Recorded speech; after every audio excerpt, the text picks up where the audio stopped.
Drake. I'm very happy to be giving this talk. Um, and this is sort of a semi-departure from some of my original linguistics research, as my postdoc advisor and I decided that we wanted to engage more in hockey linguistics. But also don't worry, if you're not a hockey fan, we've tried to make it about half and half, hockey and linguistics. So before we get started, I want to acknowledge some of the people that have helped me with this work. Dr. Bays Burke was my postdoc advisor and someone that I've written a version of this talk with before. Bob Kennedy, not that Robert Kennedy, at UCSB, teaches a course on language and sports, and it sounds extremely cool. And he's former hockey player, so he's given me a lot of advice on the topics of this talk. Andrew Bray is also a member of the burgeoning hockey linguistics segment, also a former hockey player, and also has done some really fascinating hockey linguistics research. Mary Caitlin is one of my very good friends from grad school. She's one of the people that I've written our linguistics textbook with, and has given me a lot of advice and insight into some of these social aspects of fandom and hockey, or not hockey, and language use around in-groups and fandom, which we'll get into a little bit here. And finally, Amy Fountain, also from Arizona, also a co-author of this textbook, so she's been just invaluable for lots of insight into like linguistic discrimination against minoritized groups, and a lot of other social issues that center around language. So without a combination of all of these people, this talk and this interest really wouldn't exist. So first, we'll talk a little bit about language attitudes to get a bit of background on you all.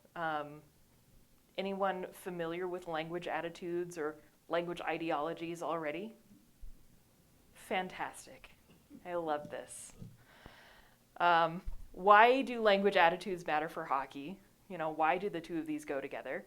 And then what's going on in hockey, sort of linguistically speaking? Like, what's the appeal of hockey linguistics? The title quote comes from, I'm a lifelong Colorado Avalanche fan, through good and bad, and so through all of my travels throughout the US, I've also been watching a lot of Avalanche broadcasts where I can. So it's actually a quote from one of the Avalanche announcers on Altitude, Kyle Keefe, who said, the full quote was, "He speaks great English. For a guy from Moscow, Russia, it's great." And this was about Colorado's rookie goalie Ivan Prosvetov in a game against the Seattle Kraken, where we're like, my God, he interviewed, and he's Russian, which, we'll get into a little bit of that. But when we get to the hockey, it's going to be sort of a sociolinguistic mosaic of observations that I've made that seem to lead into some patterns that we can look at and ask the question about, if there's this multilingual, multicultural sport, it's dominated by English, sort of as a function of English being a lingua franca, a common language across, not only in North America, in the Men's National Hockey League, but also in Europe. How in this English-dominated sphere that is still multilingual and multicultural, how are these other languages perceived by others? And of course, the focus of this talk is on the Men's Professional Hockey League, the NHL, with some detours here and there.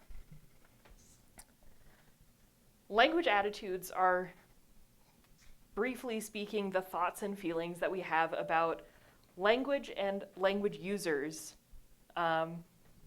where we can use them to categorize a language user, like, that's a Southerner right there. That's a Valley girl right there. And then we also decide how we should feel about that. So maybe you're just like, man, a Southern accent, I could listen to that all day. It's beautiful, it's great. Maybe you're like, I love a Valley girl. I just love listening to them talk. It's so interesting the way they use all of these words, you know. And of course, we also know that there are not great perceptions of language use, right? We know that we can classify people as hicks or, maybe less educated or backwater, backwoods, something along those lines. And this is used a lot when we're doing something like perceptual dialectology, which is how we perceive different dialects of a language. That's it. And we're going to do this too, actually. We're going to do a really short exercise in audience participation on perceptual dialectology. So on your tables, you should have a map of the US and some writing utensils.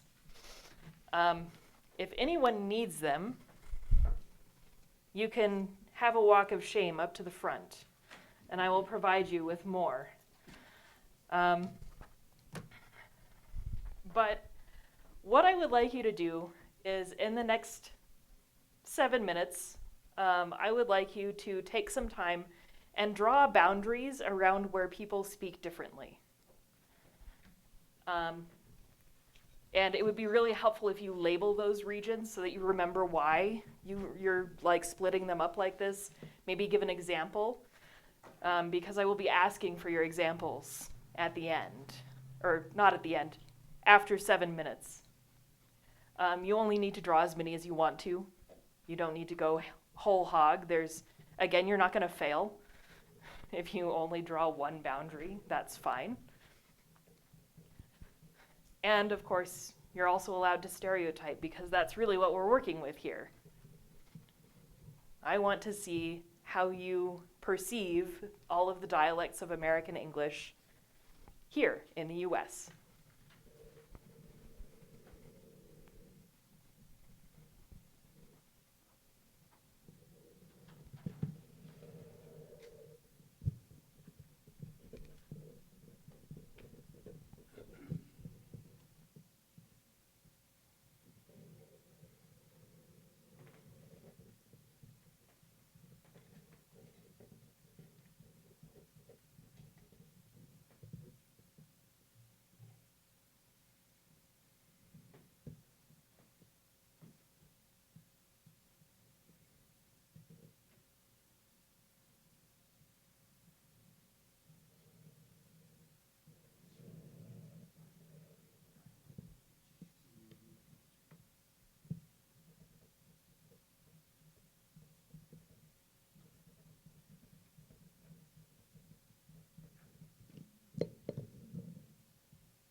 You still have 2 minutes left, but I'm seeing a lot of people have sort of stopped writing.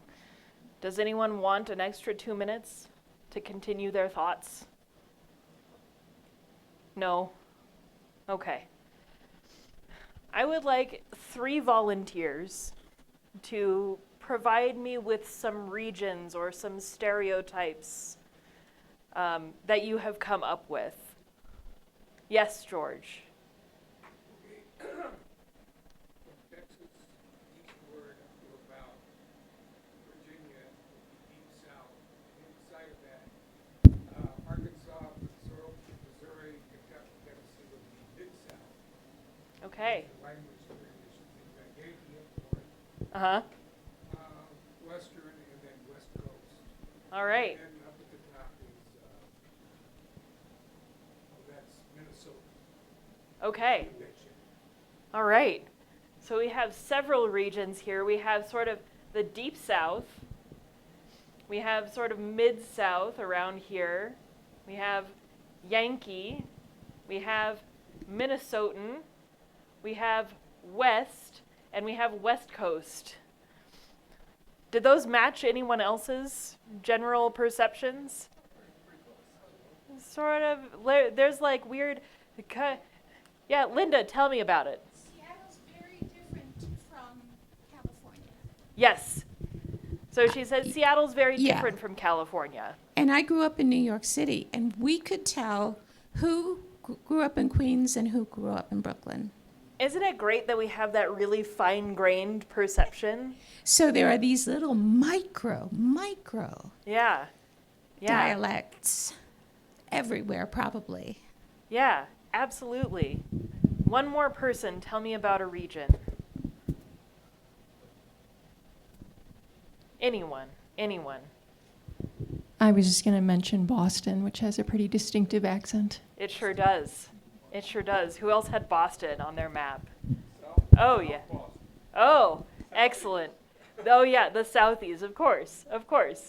So we actually have a lot of overlap in how we have drawn our maps out. Like, there's some variation. Maybe your regions aren't exactly the same as anyone else's. But, we have a Boston accent. We sort of know what that sounds like, and we know where that should be. And when people have done this type of study a lot more, carefully and scientifically and with a much larger sample size,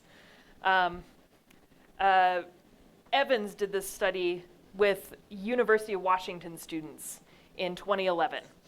I'm starting to mix up all of the papers that I read about perceptual dialectology today. But this might be the one with 700 instances of Washington speech. And so she had her students indicate, what you would say are these sort of microclimates of dialect within Washington. So for this first one that I'm showing, this is a heat map of where more people labeled the map as being country. So there's lots of eastern Washington labeled as, that's where the country-speaking people live. And we sort of have hot spots in sort of the northeast and the southeast as well. But you don't see any of that in, basically along the I-5 corridor, which is where Tacoma and Seattle and, Bellingham, big college towns and Bellingham fan? Oh, excellent. Yeah, so not very country up there. I'm guessing. Yeah. And then we can sort of contrast that map with this map with areas that were labeled as slang or slangy. And you can see that there's much smaller but very dark hotspots around the big cities. Seattle, huge big dark spot. Tacoma, big dark spot. Even here in Yakima and all the way over in Spokane, there's lots of people know slang here. They're sort of like city folk, kind of.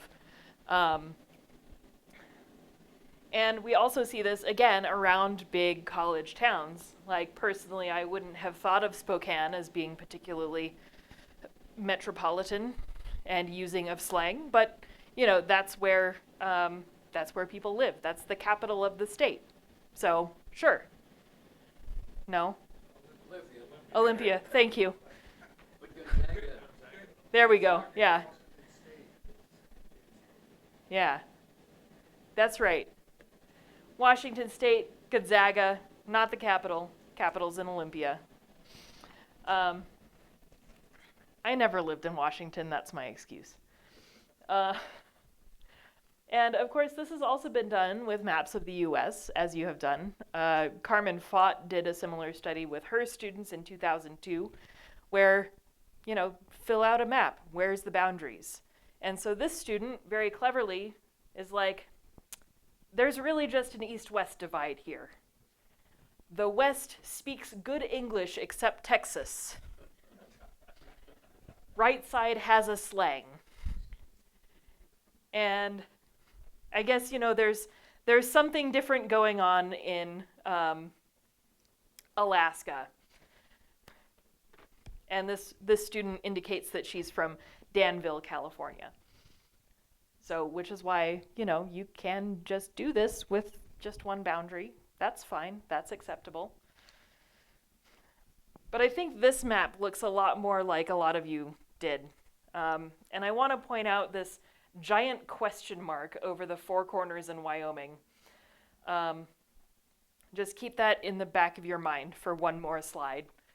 But we've got like things labeled as back east. This is, again, a Californian student from Fullerton. We have like a whole Texan dialect. We've got sort of like Canadian influence maybe in Washington, and then we've got like lots of West Coast California slang. And then again, we have like the Rocky Mountain region of unknown in this slide as well. So like no one knows how we speak here. That's fine. They separated out a Northwest accent versus, you know, good dialect in California, of course.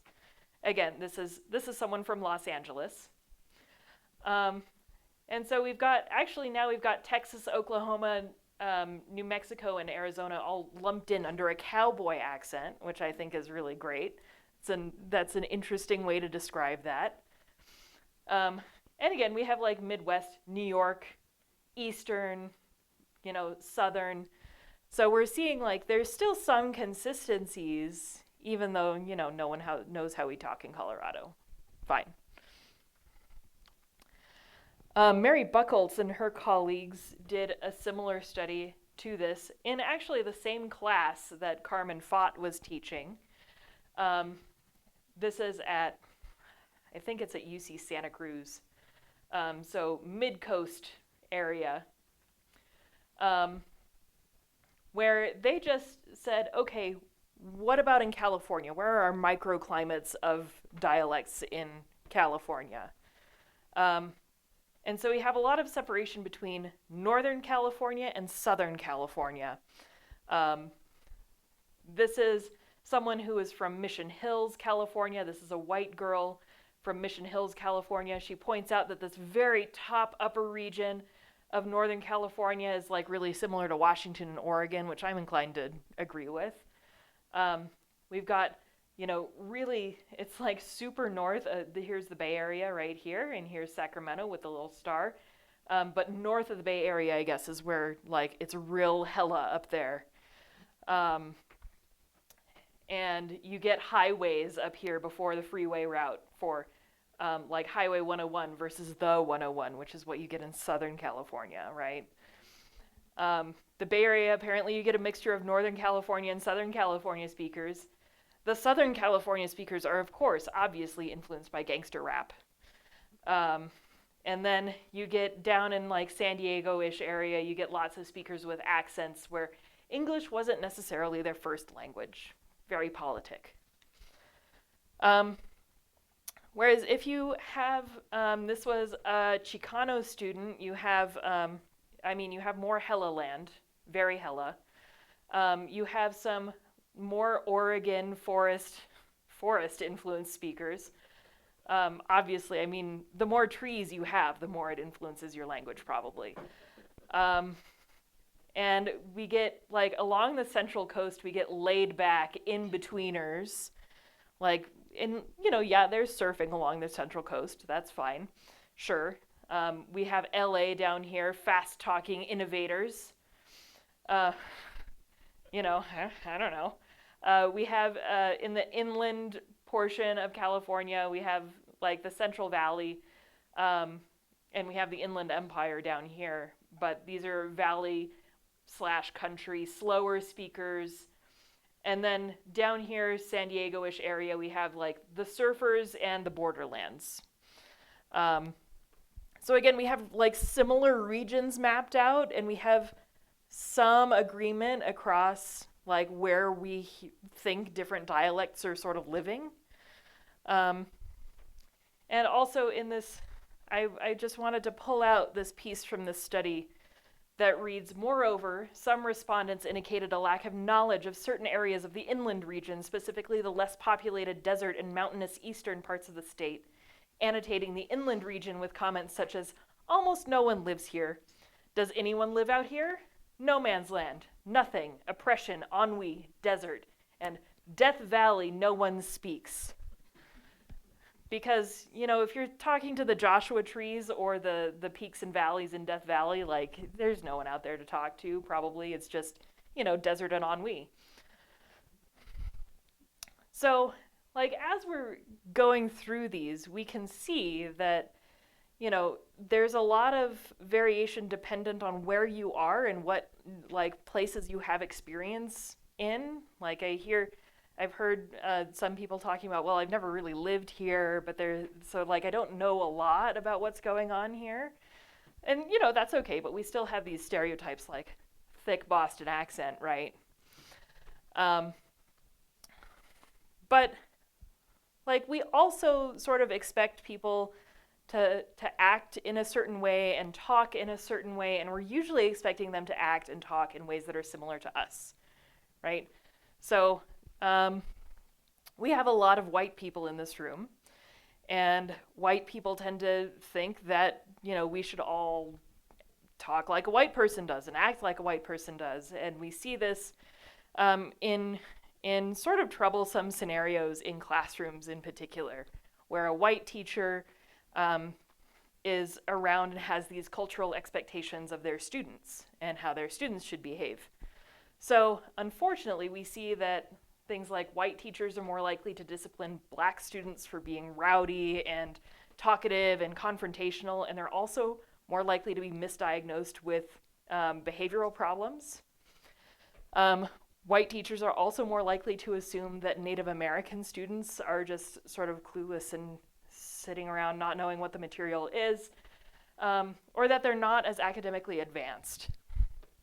And finally, this happens even with instructors perceived by their white students, where international instructors, even if they have an American-like accent, if they have non-Western features, they're perceived by their students to be less knowledgeable, which is wild, right? And so we're sort of thinking about all of these stereotypes in concert with, like, we know that the U.S. is like this multicultural place. We're all growing up in the U.S. We're all in the U.S. at this moment. We have these certain expectations of how people should talk and act and be in the U.S. And we're surprised when this doesn't happen, even though it happens all of the time. We still have these stereotypes about how other people, the ones not in our group and the ones not similar to us, are going to talk. So, we have all of these ideas about how language should go and how language should be. We have these in larger groups like Americans, and we have these in smaller groups like hub members. And we know what constitutes appropriate language in places. We know what constitutes like a good language use or a standard language use, or we have ideas about what like standard English should be. And you also know how you want to talk if you want to be perceived as being a member of a group, right? Sometimes you need to change your accent. Sometimes you need to change the words you use. So if I'm talking to my grandparents, I speak in a very different way than when I'm talking to my peers. If I'm giving a talk, I speak in a very different way than how I would speak to either my grandparents or my peers or any of you if I'm sitting at a table doing coffee and conversation. So we essentially take all of this information about how people talk in their groups, and we construct this persona about, like, this is how a secular hub member acts. This is how a hockey player acts. This is how a Californian acts. And you don't need to have all of the features to be perceived as a Californian. So having spent a lot of time growing up in the West and also in California, when I went to the East Coast in Pennsylvania, my students almost unanimously went, wow, your vowels are really West Coast. And I'm like, oh, interesting. And they're like, yeah, you kind of sound like a surfer. Like, do you surf? I'm like, I grew up in a landlocked state. I do not surf, but thank you. And that's the kind of perception that I never would have gotten if I just stayed here or if I'd, stayed on the West Coast. So it was very interesting to be exposed to that. I don't have a lot of the other, really stereotypical California signals in my speech, but I have enough that someone clocked me as, you embody this, Californian persona, right? You embody this indexical field of Californian. And so hold on to the idea of indexical field and this persona embodying a lot of different features of their language use. While we do a short primer on hockey, how many hockey fans in the room? Oh, yeah. Fantastic. So you can sort of tune out for this part. Others of you who are not familiar with hockey can tune in, which is fine.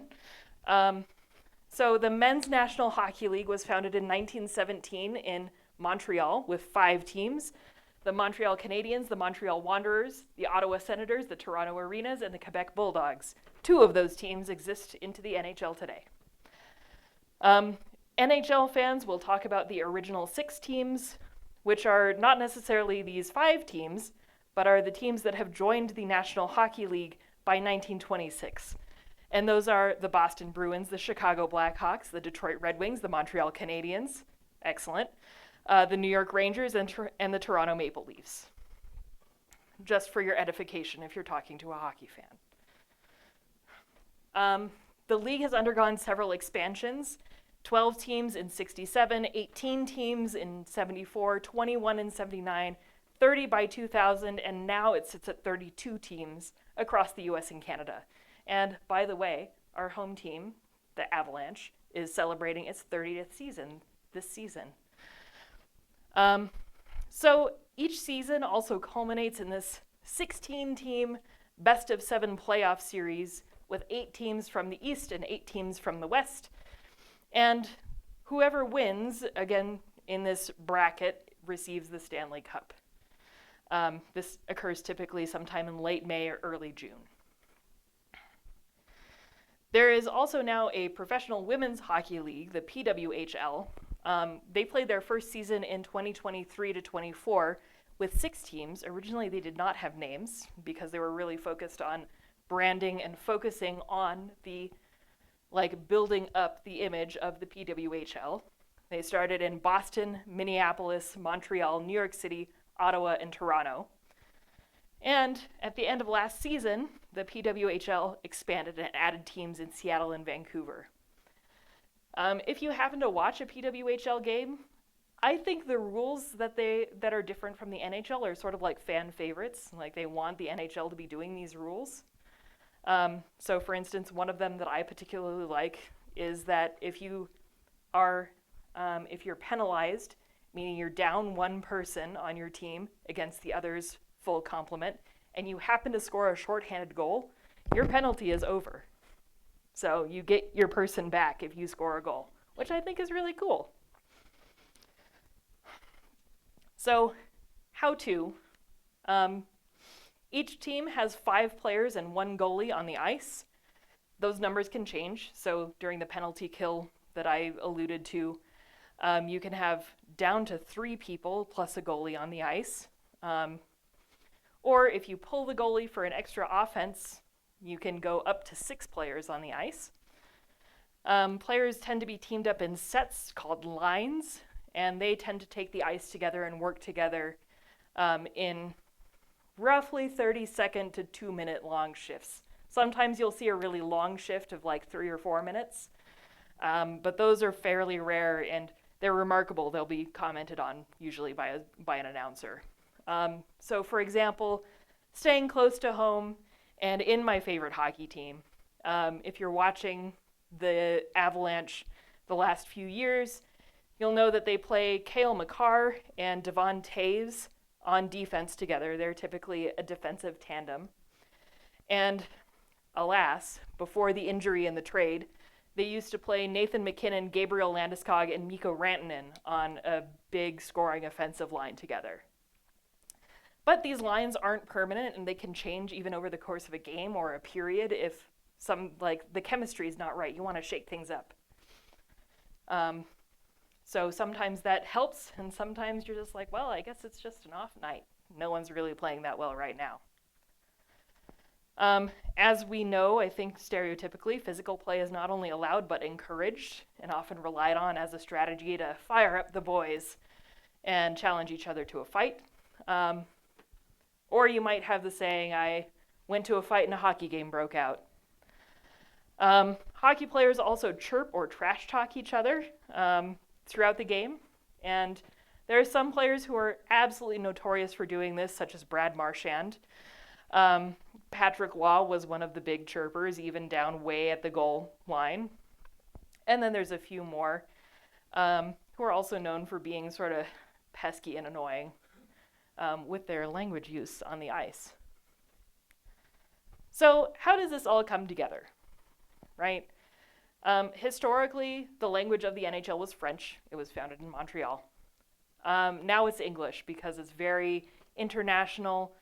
The popularity of hockey has spread throughout the US and Canada, as well as it's played a lot in Europe. And so it's also, the NHL is considered the premier location to play hockey, just globally. And so to play in North America, you typically need to learn English, like not just to be on your team, but also to like survive as a human in North America. As far as I have found, only Montreal and Senators games, only Montreal and Ottawa games are broadcast in French. And even then, they're typically regionally broadcast. So if I'm up in Vancouver and, Montreal happens to be playing, they happen to be playing, I don't know, Toronto. If I'm in Vancouver, they might maybe have a French broadcast, but not necessarily, and they won't have a French broadcast in the States. There are also some interesting inroads into South Asian Canadian communities with Hockey Night Punjabi. So Hockey Night Canada is a huge broadcast throughout Canada. And they wanted to get more people interested in the sport. So they started in 2008 with Punjabi speakers calling the games on a separate channel and called it Hockey Night Punjabi. And what I've read of them, the very short YouTube videos I've seen of them, fascinating style of commentary. I don't understand anything, but it's a style of commentary that's distinct from North American English calling, French North American calling, and if you think of Spanish calling soccer games, distinct from all of those. So it's a really interesting thing to see the cultural influence on how people are calling games. The NHL is represented in various nationalities, mainly Canada and the US, which has been the case. The percentage of Canadian players has steadily been declining as the US marches on and adds more players, as popularity of hockey in the US rises. Sweden, Russia, Finland, and Czechia are also fairly well represented. And then there's various countries making up 1% or fewer of the players. And you can see that these are all largely, mostly Western European countries. There's some from the Eastern Bloc, but it's really even French players. There are 2 active French players in the NHL today. So it's very restricted outside of, US, Canada, and Scandinavia and Russia, basically. So players do obviously enjoy being able to speak their own language, and this came up in an interview about the Four Nations Face-Off, which is a tournament that happened in the middle of last season, where Finland, Sweden, the US, and Canada all got their national teams together. They played round robin, and that was a fun game to watch because you had the best of the best circulating for all these 4 countries. And so this reporter interviewed various people at the Four Nations Face-Off about what it was like to be able to use your native language, which you almost never get to do, with your teammates and your coaches, because they brought in national team coaches rather than NHL coaches. So the Swedes were coached by a Swede. Amazing. So this starts out by saying, I was a little worried at the start when you guys ask 5 questions in English, and then all of a sudden there's a Finnish question. Finland captain Alexander Barkov told a group of reporters. You have to think about not speaking English, so it takes a little bit of time to adjust. If you speak another language, you know that it feels like you have to switch your brain over into next language mode, right? But using their native languages helped bind the Finns and Swedes together, bring out their personalities, and amplify their national pride. It should also serve as a reminder of what English-speaking North Americans take for granted. It's nice, obviously, Sweden forward Leo Carlson said. Obviously, I'm better in Swedish than in English. Way more comfortable, obviously nice, because it's been a while. And you can imagine that also living in the US, your partner may be American. Your kids may be growing up American. And so in your household, instead of speaking Swedish, you may very well be speaking English. And so really the only time that you get to speak in Swedish is with your family back home, right? Maybe with your line mates or your teammates if there's more Swedes on the team. But it becomes kind of isolating to never be able to speak your native language, right? And of course, there's, in addition to national identity, there's also the hockey identity, where hockey player is an identity that's distinct from either American or Canadian. It's the sort of it's just a hockey player identity. And this is research that's done by my friend Andrew Bray. He interviewed a bunch of minor league hockey players and got not only their thoughts and feelings on the subject, but also recorded them speaking. And found that their speech sounds were not American, but they also weren't quite Canadian. They sounded, and these are all American-born players. That's important to note. All of these American-born players who grew up in the US did stuff in the US, but are hockey players now. They're hockey players, and that's the most important part of their identity, especially when you're being interviewed about your time in hockey. And it also shifted their pronunciation and their sort of lapsing in and out of dialect, depending on when they were talking about hockey versus talking about not hockey, which is really interesting. That hockey identity comes out.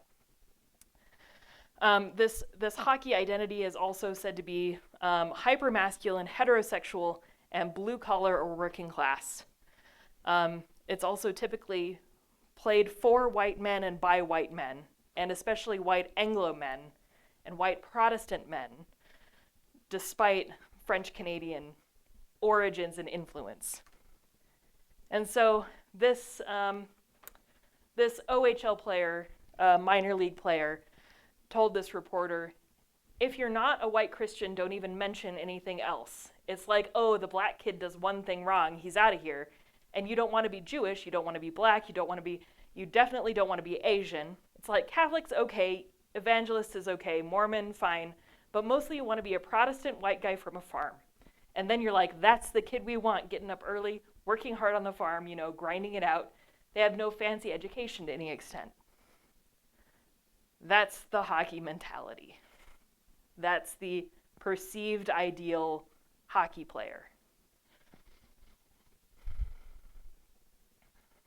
So, as we said, it goes so far as to affect the way US-born hockey players speak, using phonetic features, speech sound features, and the words that they use. So, you're a US-born player, you want to sound more Canadian because hockey is, above all else, Canada's national pastime. And so you want to be this hockey player, and the way that you accent that is literally by accenting yourself. Outwardly, the NHL is really pleased with its multilingual makeup. It's really happy about that, despite, as we talked about, English being the lingua franca of the game. This is a really long quote. You can please feel free to download my slides if you want to read the entire thing and click on the links. But basically, it's so multilingual, multicultural that you need the ability of a common language to be able to communicate with your teammates.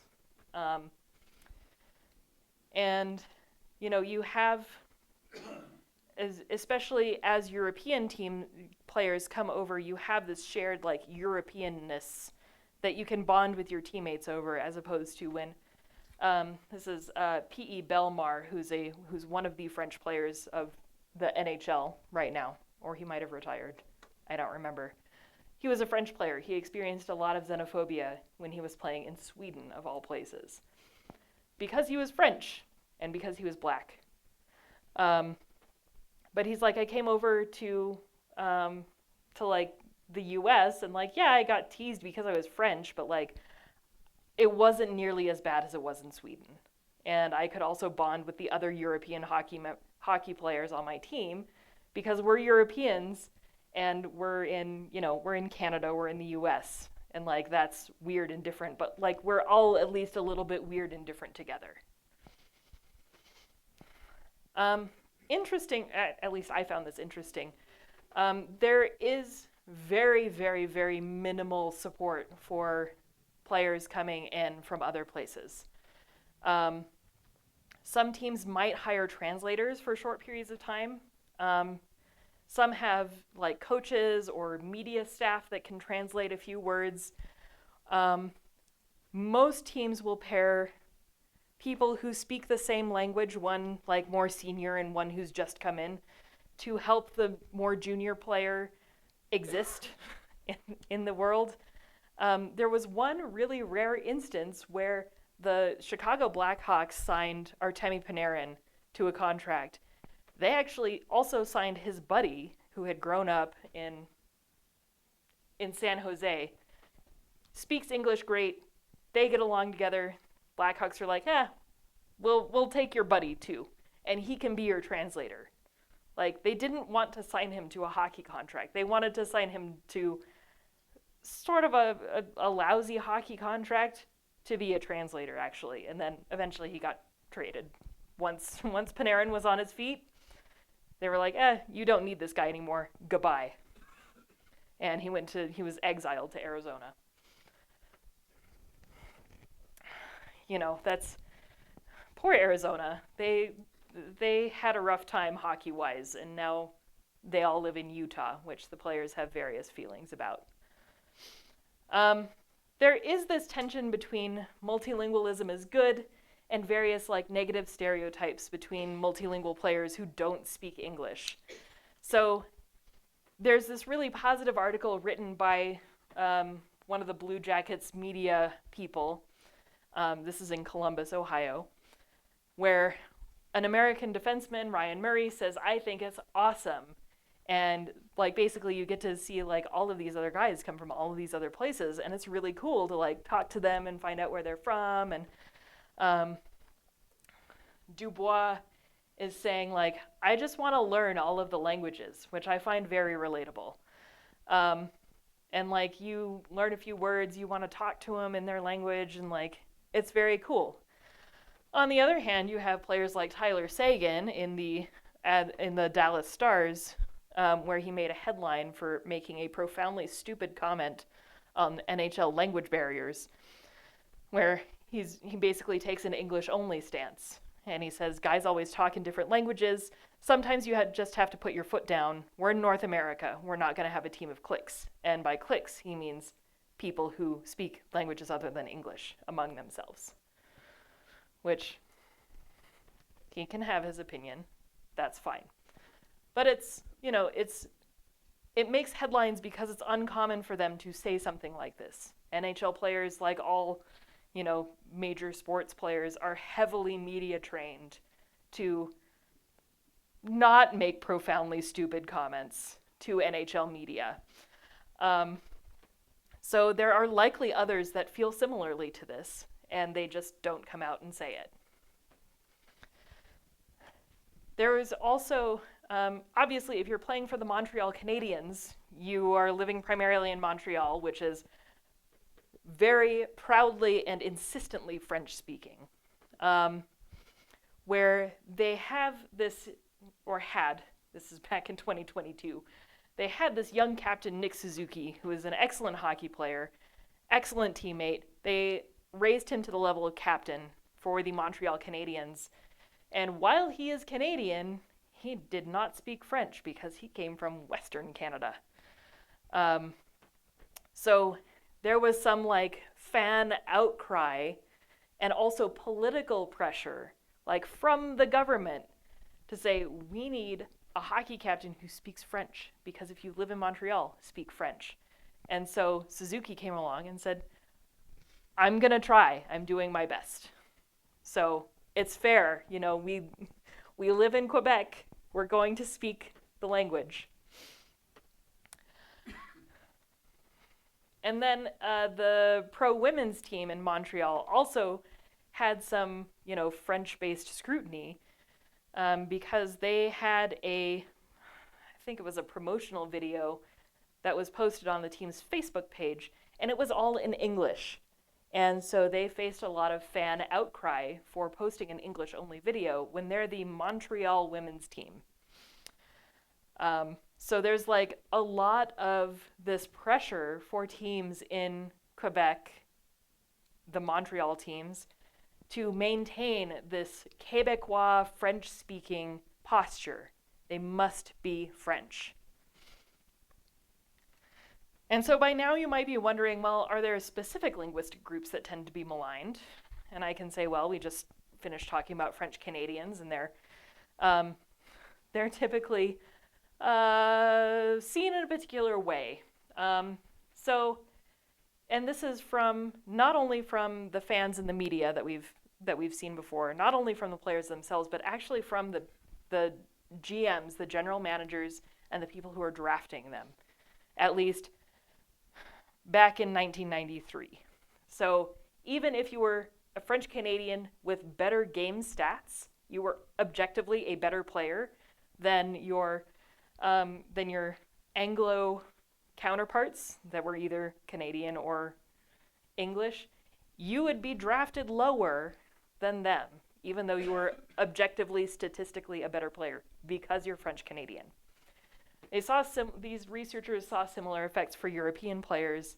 They repeated this study for the 2009 to 2010 season, and fortunately have shown that this drafting discrimination has ceased for the French Canadians. Quebecois players are also stereotyped as having a really offensive play style, not like the polite Canadian hockey players. That's right. So the Quebec Major Junior Hockey League has always been an offense-first hockey league. It's high-flying, it's action-packed, it's a fun league to watch. But does it translate to the NHL game? Not as smoothly as it used to, says, this person who is drafting out professional players out of the Quebec Major Junior Hockey League. They're also sort of stereotyped as being like really hot-headed, which we can see is true in people like Patrick Waugh, and like Marc-Andre Fleury is happy to chirp you all day long from his goalie cage, but less likely to get in a fight than Patrick Waugh is. The Russians are also like linguistically maligned in the NHL, as you saw from the title of this talk. They're perceived as really stoic, not as great English speakers. They're not really willing to interview. They don't like to socialize with, these are all stereotypes still. They're not willing to socialize with non-Russians. They're unpredictable. They're wild. And even in hockey terms, they're typically typecast as these power forwards if they're a forward and not a defenseman. And they're actually characterized like this along with a lot of black players, like Evander Kane, Wayne Simmons. And power forwards are known for like really physical and gritty play as opposed to the finesse of like a Peter Forsberg type. And so we have this article from Fredrickson in 2023 where it's like Valeri Nichushkin prefers not to talk, but he's willing to make an exception for me because I'm special. And then he talks about how like he's a power forward, which in Nichushkin's case is probably fair. He's got big tattoos, he's imposing, his eyes are piercing, and you have all of this language from the writer of this article, like really building up Valeri Nichushkin.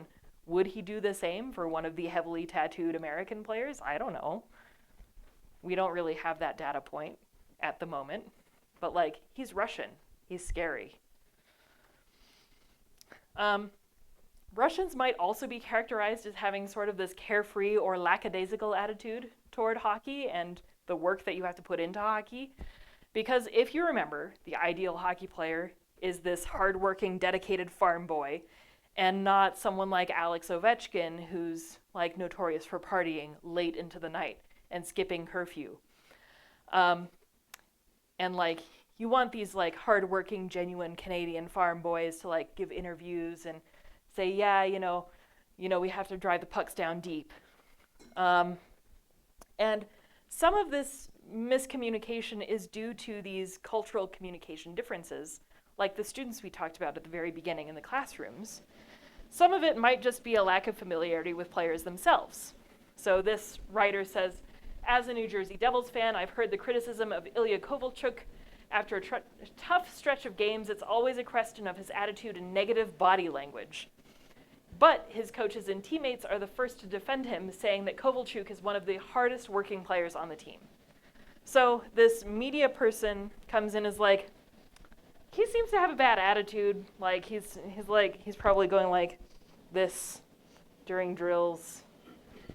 And like that's, we all know that body language is not an indicator of how hard you're working, right? So this happens because he's just not that familiar with the player. He's not as familiar with the player as the coaches and the teammates of this player are. Russians also have like a very highly regarded hockey league of their own called the KHL, the Continental Hockey League. And as of the 2009 to 10 season, the Russians who are coming from the KHL, who are drafted from the KHL, are seeing the same kind of entry discrimination that French Canadians used to for the 1993 to 94 season, which is interesting, I find.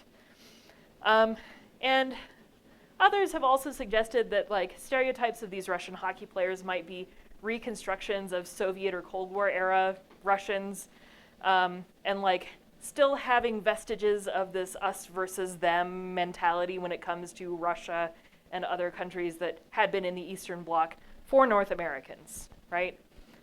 And we have another very scary description of a scary Russian man, Alex Ovechkin. Crosby's nemesis, Russian Alex Ovechkin, currently starring as a disembodied head in a TV commercial, is the guy you bring home to snuff your grandma.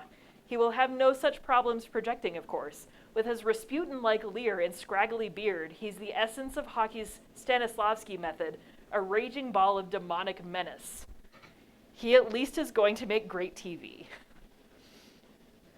Alex Ovechkin is a phenomenal hockey player. And I don't know, seems like a nice guy. I've never met him, but he seems as normal as any other hockey player does to me. And you'll note the difference between like Nichushkin's piercing eyes and big tattoos and menacing frame versus like Alex Ovechkin can't really grow a beard. But they're both very scary because they're both Russian. So two of the largest non-Anglophone groups in the NHL are perceived as like unruly and wild and troublemakers, which just further cements this identity of the Anglo-white hockey player as the ideal hockey player because they're calm, they're farm boys, they're hardworking, they're, not scary, I guess. Other European players don't seem to have this perception, despite not necessarily being Anglophones. So a lack of English doesn't seem to be the main driving factor, but like these historical political influences instead seem to like leak through the media as like, those Quebecois and their insistence on French and their riots over having French. They're very scary. So today I was wondering, are these assumptions about Russians in the media borne out on the ice? Like, do Russians receive more penalty minutes than other people in the league? Because they're scary and they're imposing, and the refs and linesmen, the people who are in charge of the game and assessing penalties, they're all from Canada or the US except for one who is from the Czech Republic. So what I found in a very brief search of the top 50 players who are active with the most penalty minutes, Canada gets assessed the 58% of penalty minutes. Russia's sitting down here at 8 penalty minutes. And we have the rest of them. But we can see that Russia's proportion of penalty minutes to their proportion of representation in the league are not actually that different. They're par for the course. Maybe Canada's being over-assessed penalties? I don't know.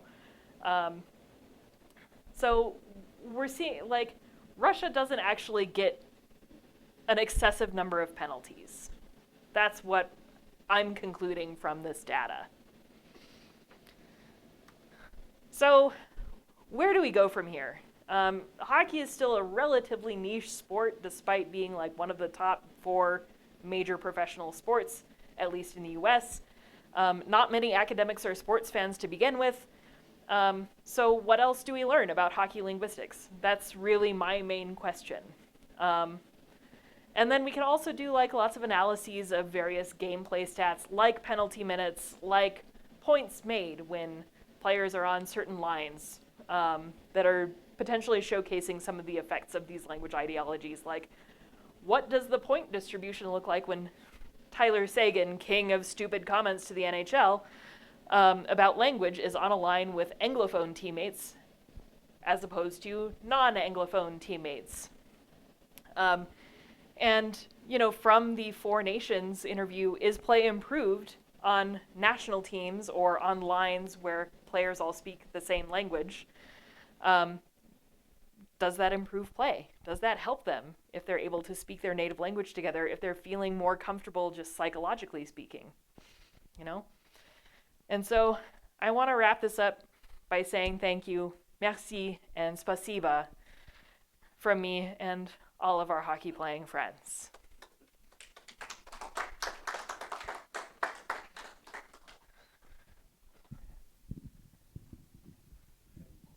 Yes.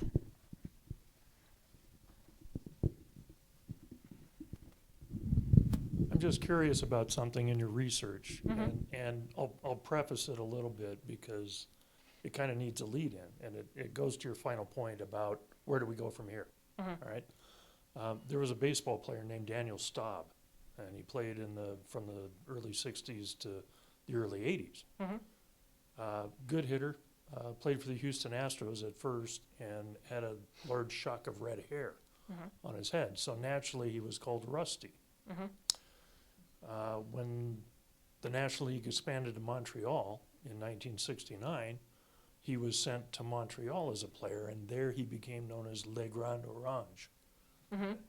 Big Red, in essence, right? Mhm. And he was called Big Red and Rusty in the States, but up there he was Le Grand Orange. And so hockey is well known for nicknames, Mhm. right? Ian LaPerriere was Lappy, Gabriel Landeskog is Landy, Mhm. Andrew Cogliano is Cogs. Mhm. Okay, so most of the nicknames in the NHL are the first syllable and add a Y or an S. Mhm. You know, real clever. Mhm. I'm wondering if there's a similar Le Grand Orange bent for foreign players and their nicknames. For example, is Gabriel Landeskog, who's Swedish, referred to a different nickname other than Landy Sure. by the Swedish announcers or by Sweden fans and things like that. I don't know if you've run into anything like that in your research or not, but it seems that is a place to go with linguistics and hockey. God, I wish Bob Kennedy were here right now. He is. I actually got in touch with him because one of his papers with another grad student at Arizona was about hockey nicknames and the phonological sound patterns that were acceptable for hockey nicknames. And it's very similar to what you described, where you basically take a prominent syllable of a player's name and add a Y or an S. You might add an ER. Examples are escaping me right now. But I think that is a good question about whether, are there linguistic differences for nicknames? If you have, maybe the Cody McLeod, redheaded, and he played for a French team, would he have been Rusty or would he have been Le Grand Orange, the Big Orange? And that's something that I don't know. Because as we also know, languages have different phonological structures and different ways that they put sounds together in words. And so these rules that Bob Kennedy and Tanya Zaminer came up with in their 2006 paper about hockey nicknames, they would only apply to English Anglophone hockey nicknames, and they wouldn't apply to the Swedish and Russian and whatever hockey nicknames that you'd have. So I think that would be an interesting avenue to go down.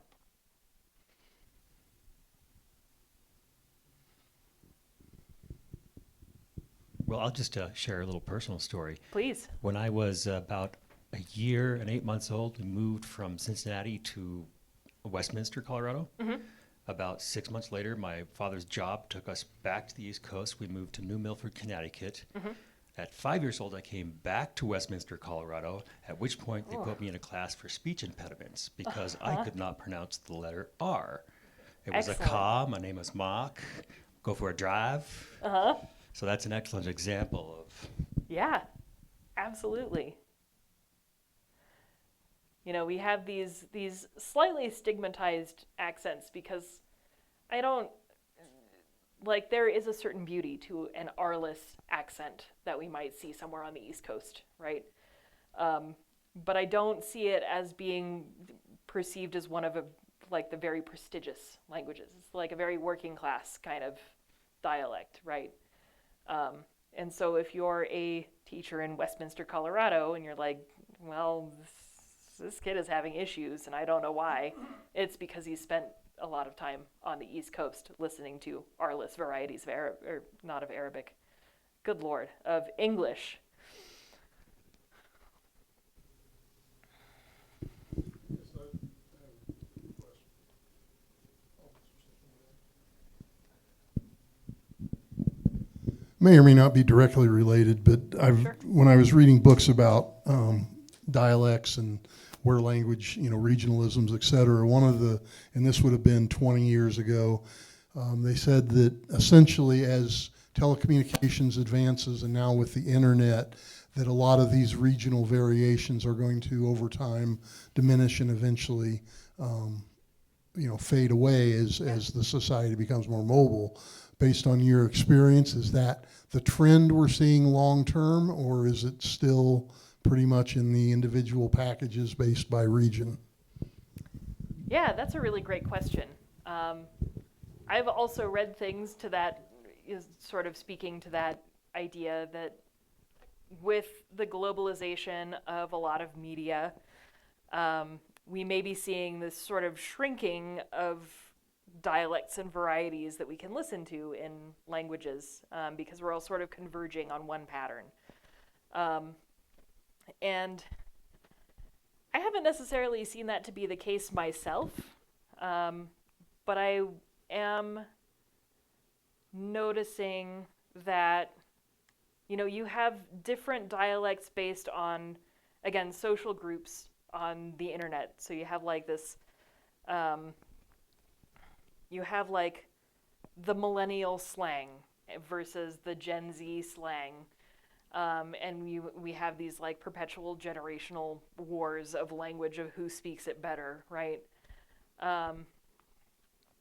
And so as a good millennial, I really enjoy, bothering my Gen Z brother and saying like, do you like it when I say this? And he goes, oh my God. So I don't know that we necessarily see a flattening of dialects altogether, but I could see a world in which we have this flattening of regionalisms and an expansion of other types of dialects. Like maybe they're more like fandom-based dialects, as opposed, and like lexical patterns and things like that, as opposed to, man, sorry, Boston, you're just really salient, as opposed to like everyone in Boston speaks this particular way. Southeast speak this particular way. Does that answer your question?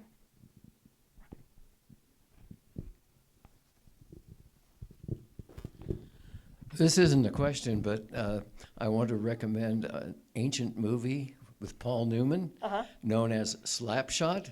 I don't know how many people in this room might have seen it. It's about 40 years ago. Phenomenal But when you movie. talk about chirping, Yes. you really get a very good view of hockey. And I think, I don't know, I mean, my experience with hockey goes way back to when I was a kid. But, I think some things have not changed. Yeah, I would believe that. And I too will heartily recommend Slapshot as an excellent hockey movie. A comedy, I should say. It's not a documentary. Definitely. There's also Youngblood back in the 80s, which when you talk about the sort of stereotypical hockey player, I think it was Rob Lowe was the main guy. My background is in lacrosse, which is also a big Canadian sport. And so it was interesting to talk about some of the stereotypes and that kind of stuff. Yeah.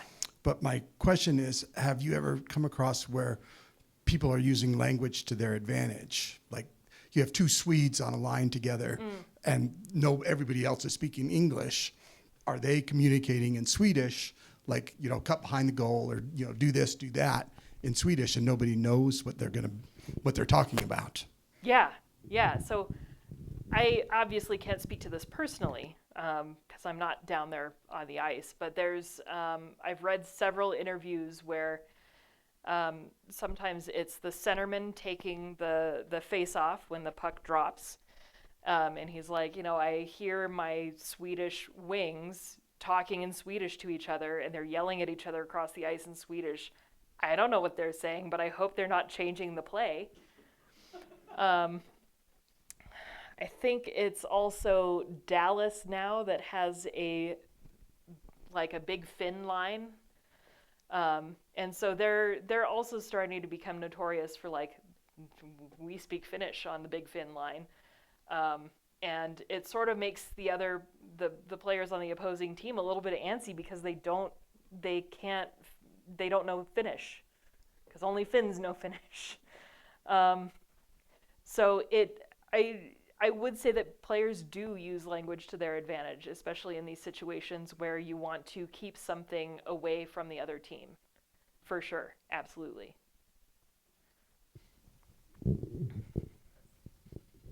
Actually, to your point, the Avs did that about 15, 20 years ago. They had brought in Teemu Selanne for a year. And they didn't have anybody else to play on the line with him particularly, so they traded for a fellow Finn named Teppo Numminen. And they put the two of them on a line with Joe Sakic. And it was basically for that reason, because you had two Finns on one line playing with Joe Sakic, who could play with anybody. So you had Teemu, Teppo, and Joe. There was also a UFC fighter out of Canada who could speak 5 different languages, and he had an advantage over other fighters because he could hear what the corner was saying to their people. Yeah. Oh, that's George cool. St. Pierre.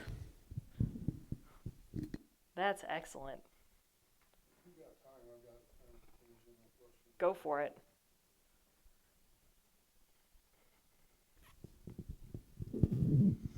I do love linguistics. Let me start with that. And one of the things I remember from my undergrad days is the importance of, not the importance, but how one's native language might be different from an acquired language.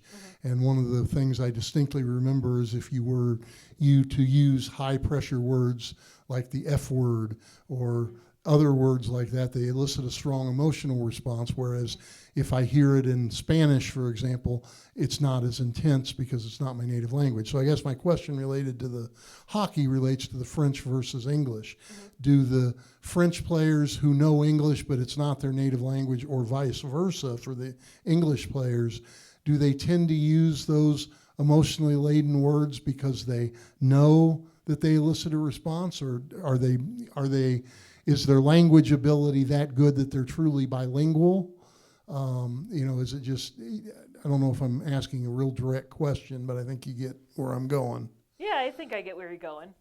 And I mean, this is something that I really like to think about actually while I'm watching games, because you can read lips, even though you don't have audio. And what I've noticed, and reliability is low. I'll preface it that way, because it's me squinting at a tiny screen, looking at players' mouths and guessing sometimes if they're like speaking French. Maybe I can know what they're saying. But I've noticed that they'll, like, if they're swearing at another player, they'll use English. If they're going like, I missed that puck, I missed that play, it seems like it's sort of a 50-50 shot whether they're going to use their native language or if they're going to use English. And so it's sort of like depending on whether you're talking to yourself, which, like, we can talk all day about whether, like, what language bilinguals think in or count in or dream. Yeah, exactly. Like, we could go on for decades about that. It's a very cool and very interesting topic. So it's sort of like, what is the emotional response you're looking to elicit? Like, if you're trying to chirp someone, then yeah, you're gonna chirp them in English because they're gonna understand it. Unless you know that, like, maybe you're Russian, maybe you're Alex Ovechkin and you're chirping another Russian in Russian. I don't know. But, like, odds are, if you're, or if you're talking to a ref or the ref is swearing at you, as happens in some cases, like, you're gonna use English. But if you're feeling that emotion and you're feeling it that strongly in that way, I think it's 50-50 whether you're going to use, like, yeah, you're going to be proficient in English, and you're certainly going to be, like, there's also some studies that show that context affects your language use. So if you're used to, sort of, if we go all the way back to that interview at the beginning with the Four Nations face-off and talking in your native language, if we go all the way back there and they're talking about, like, yeah, it's kind of tough to switch my brain into another language, because the context for playing hockey is English, and it's not usually another language. It's not usually Finnish. It's not usually Swedish or French or whatever. So I give it 50-50.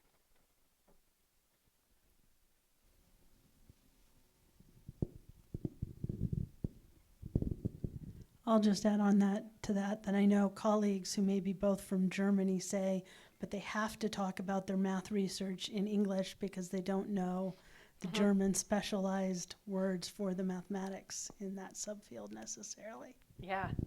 Yeah, I had a French colleague in linguistics who was applying to jobs at French-speaking universities in Canada and, in France. And he was like, I have no idea how to talk about my dissertation in French because I wrote it in English and I'm educated in English. Like, how do I do this?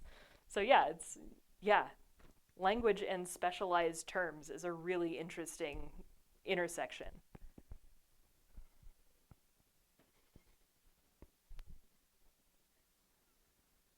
If there's no more questions, let's thank the speaker again.